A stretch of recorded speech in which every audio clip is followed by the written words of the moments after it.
With the rise of celebrity-centered reality TV shows, flipping series come across as a breath of fresh air on TV for their concepts and designs. However, while most renovation shows focus on giving homes and cars a new face, series such as Flipping Ships shows how even in the almost forgotten field of recreational boats, there's always a place for innovation and new ideas. That being said, having the 1990s hit writer Edwin McCain heading the show and his crew of experts doing the heavy work made Flipping Ships a show to remember, regardless of its short run on air. So why was Flipping Ships cancelled? Was it a production issue or problems within the cast? What are Edwin and the rest of the cast doing now? If you were one of those people who really enjoyed seeing Edwin McCain and his crew bringing boats back to life, you were surely heartbroken when the news of the show's cancellation was announced. As Edwin said on Twitter a couple of months after the first season wrapped up in mid-2015, the cancellation was solely a network decision. We got word from Animal Planet. Unfortunately, there will not be a season 2 of Flipping Ships. We sure did have fun making season 1, thanks, he wrote. While no further explanation regarding the end of Flipping Ships came from either Edwin or Animal Planet, and the show's audience ratings are unknown, there's always room to speculate on what might have happened. Going back to a Facebook post of Edwin's, prior to the show's premiere, he confessed that the show had taken him and his crew 2 years getting this project off the ground. Given that the show only had 6 episodes but took years in pre-production and filming, it wouldn't be far-fetched to assume Flipping Ships was ultimately cancelled due to its extensive creation times and most probably cost. Though this is just a theory, and we will probably never get a specific answer about the show's cancellation. At least Edwin and his crew gave us a season full of entertaining flipped boats. Many people remember Edwin McCain for his romantic hits from the 1990s, but he was certainly not the only pop star in Flipping Ships. The internationally famous Darius Rucker was there to rock the show's premiere episode, entitled Country Superstar on Deck, in which he challenged Edwin to turn an old and ugly looking 1968 Sea King into a rock and roll boat. Needless to say, working together wasn't a hard job for either man, who actually met back in the 1990s when Edwin's self-titled band and Rucker's Hootie and the Blowfish toured together. Fast forward to present days, with both having more than established careers, they agreed to renovate the initially beaten down boat for the show, with the condition of then giving it away to charity. With the challenge of making a $500 boat worth thousands, Edwin and his team took 15 days to renovate the engine and exteriors of the ship, which was apparently an exhausting effort, but worth it in the end. It was fun because no one would ever hire you to do that with a little boat. It's a piece of history from an era of boating, he said in an interview with the Medical University of South Carolina Foundation, where Rucker auctioned the boat for $82,000. To make each Flipping Ships project a reality, Edwin McCain worked with a vast crew of experts. However, 4 guys stood apart from others for taking matters into their own hands when it came to successfully completing every project. With the mindset of having experts in all areas, Edwin first contacted Robbie Colley to work on the mechanics, as they had been doing projects together for years, as he told Boating Mag. Then he approached his neighbor Howie Malden to work on the project's details, while Doug Tent became the team's star painter. Last but not least, Wayne Burgess joined the project to demolish and destroy whatever was needed to be done. I'd known him for more than 20 years, and I'd often said he needed his own show, Edwin confessed. Needless to say, while these 4 men were Edwin's key to success in bringing every project to completion, there was also a big team behind the scenes making everything possible. Although television often makes us believe everything is easier than it seems, the truth is that flipping boats and ships isn't simple at all. To make everything you saw in Flipping Ships possible, Edwin McCain had his business, Boats Have Souls, doing the hard work. Although his company seemed to be in a good place in the show, many might be surprised to know that Boats Have Souls went out of business not long after the show's cancellation. As seen on the company's social media, Boats Have Souls hasn't been updated since February 2016, and even prior to that, its online accounts weren't very active either. Considering the business website and online store is unavailable, and Edwin himself doesn't talk about Boats Have Souls anymore, it's safe to assume that his time renovating boats is long over. Despite the unfortunate fate of Boats Have Souls following the show's end, Edwin McCain wasn't new to the boat renovation business before the show came alive. In fact, the first time he got his hands on a boat with the intention of making it useful again was in 2010, when he found an abandoned 1986 Chris Craft Scorpion in a warehouse. As he told Boating Magazine in 2016, "I figured I could fix this boat up. They could do whatever they wanted in it,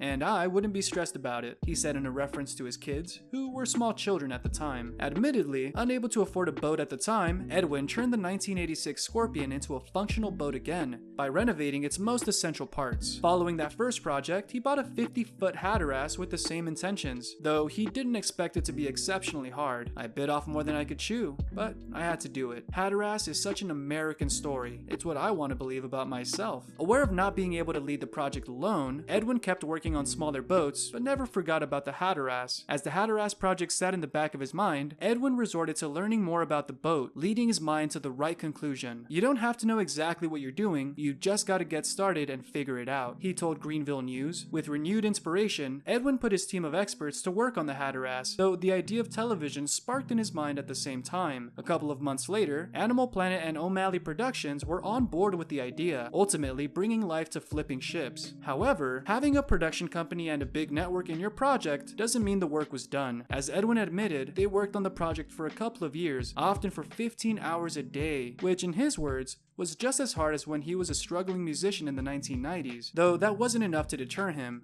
I think at the beginning of any endeavor, you have that period of just head down, nose to the grindstone, work until you fall down effort to get that boulder moving, otherwise it just isn't gonna move. His and his Boats Have Souls crew's efforts were worth it in the end, as their commitment to their work and love for boats ultimately made the show possible. For those who know their way in pop music, the name Edwin McCain isn't unheard at all. What's your name now? Edwin McCain. His beginnings and first career steps, surprisingly, aren't as well known as expected. A native of South Carolina, Edwin Cole McCain had a tough time at school, as his attention deficit disorder and dyslexia made his learning process difficult. However, he was exceptionally good at singing as a child, soon passing from performing at his Catholic school choir to joining small theater productions in his community. Music gave me purpose and identity. I was no longer Edwin the bad student. I was performing for people and being recognized and acknowledged. It was a great blessing, he told internationalmusician.org. Surprisingly, Edwin never learned to read music in the traditional way, but followed his instinct, which made learning guitar at 11 years of age a not so difficult process. I preferred listening to music and understanding how it was all put together by ear, and making sense of it in my head. Deeply influenced by jazz, soul, and country sounds, Edwin spent his early years making music and furthering his songwriting skills. Although he spent a short time studying at Coastal Carolina University, and later in the College of Charleston, music always found a way back into his life. After leaving college, Edwin moved from Greenville to Charleston, where music took him to perform in several pubs and bars. Soon, he became acquainted with the Columbia native band and tour pals Hootie and the Blowfish, who opened doors for him to officially sign with Atlantic Records. That resulted in the creation of his eponymous band and the release of his first major album in 1995 entitled Honor Among Thieves, out of which the single Solitude achieved moderate commercial success. 2 years later, the Edwin McCain Band released Misguided Roses. Though this second album initially achieved moderate success, the release in the late 1998 of the single I'll Be gained Edwin and his band nationwide fame and a spot in the top 10 of Billboard's main charts. I'll Be soon became a classic, and besides being played at weddings all over North America, it was featured in movies such as A Cinderella Story and the drama series Higher Ground. In 1999, Edwin released his third album, Messenger, which included the very successful single I Could Not Ask for More, written by Diane Warren, but performed for the first time by Edwin. Just as his previous hit, I Could Not Ask for More, gained Edwin high spots in America's major music charts, and a feature in the movie's Message in a Bottle soundtrack. The year 2001 saw Edwin McCain release his fourth album, Far From Over, then leave Atlantic Records for good. Almost a year later, he released his fifth album, The Austin Sessions, under the independent record label ATC Records, which allowed him to channel a raw, acoustic sound, while at the same time bringing back some of his early career songs. The compilation album was recorded in less than a month and was complemented by his DVD Mile Marker, which featured many live performances and shots behind the scenes. While changing his style at the peak of his career was an unexpected move, it was Edwin's thank you note for his longtime fans. The whole package is sort of saying, "I'm back doing what I started doing,"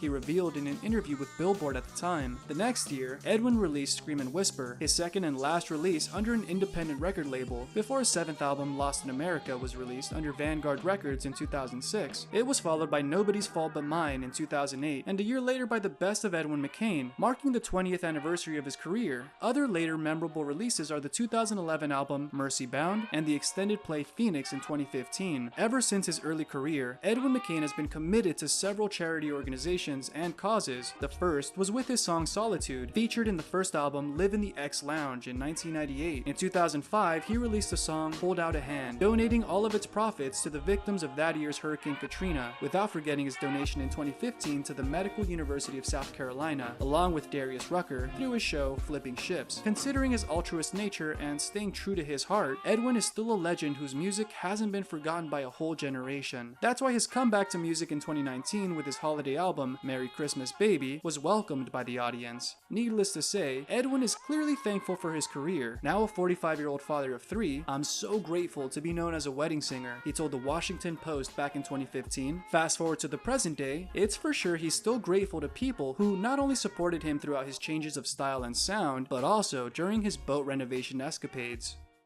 Thank you for spending some time with us. Make sure to like and subscribe so you never miss another video. We also handpick these videos, which we recommend you watch next. You can talk to us on all social medias or ask a question in the comments below. Thank you for being with us, and we'll see you back tomorrow.